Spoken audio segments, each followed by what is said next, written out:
Hello नमस्कार। हम बात करने वाले हैं बजट के कुछ की पॉइंट्स को। जैसा कि अमृतकाल का ये सबसे पहला बजट रहा है बिकॉज हमने 75 ईयर्स ऑफ इंडिपेंडेंस कंप्लीट कर लिया है और आने वाले जो हमारे 25 साल है वो हमारे लिए अमृतकाल होने वाले हैं। बजट जैसा शब्द हमारे कॉन्स्टिट्यूशन में कहीं पर भी मेंशन नहीं है। आर्टिकल नंबर 112 है वो डील करता है about annual financial statement. Budget के जो पैसे हैं ये आते हैं from consolidated fund of India जिसको रखा गया under article 266। Finance ministry, department of economic affairs जिसका एक पार्ट है बजट डिवीजन, ये लोग मिल करके बजट को प्रिपेयर करते हैं।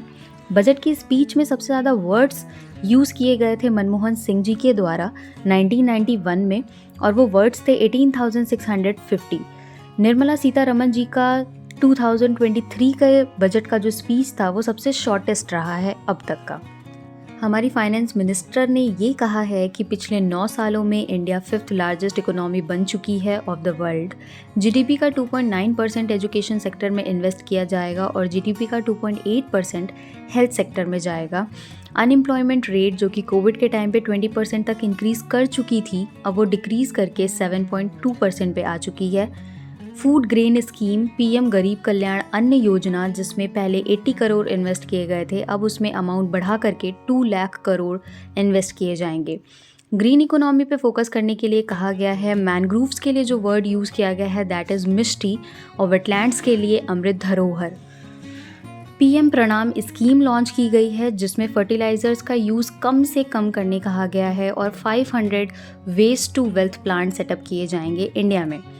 इसी के साथ साथ यूएन ने डिक्लेयर किया है इंटरनेशनल मिलेट ईयर 2023 को, तो श्री अन्न योजना लॉन्च की गई है जिसके अंडर में मिलेट्स पे फोकस किया जाएगा और एक मिलेट रिसर्च सेंटर ओपन किया जाएगा, वो भी हैदराबाद में।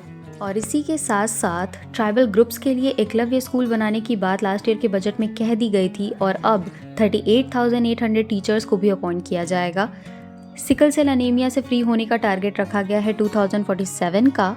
50 नए एयरपोर्ट्स डेवलप किए जाएंगे अंडर उड़ान स्कीम और एक स्कीम लॉन्च की गई है सप्तऋषि जिसमें 7 प्रायोरिटीज़ पे ज़्यादा फोकस किया जाएगा, जैसे inclusive development, digital infrastructure, financial sector, infrastructure, green growth, youth power and unleashing potential पे।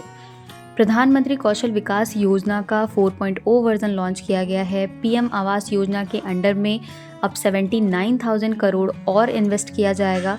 रेलवे को अलोकेट किए गए हैं 2.4 लाख करोड़ रुपीस। सबसे ज़्यादा जो अमाउंट अलोकेट हुए हैं वो है डिफेंस के सेक्टर में, दैट इज़ 5.94 करोड़।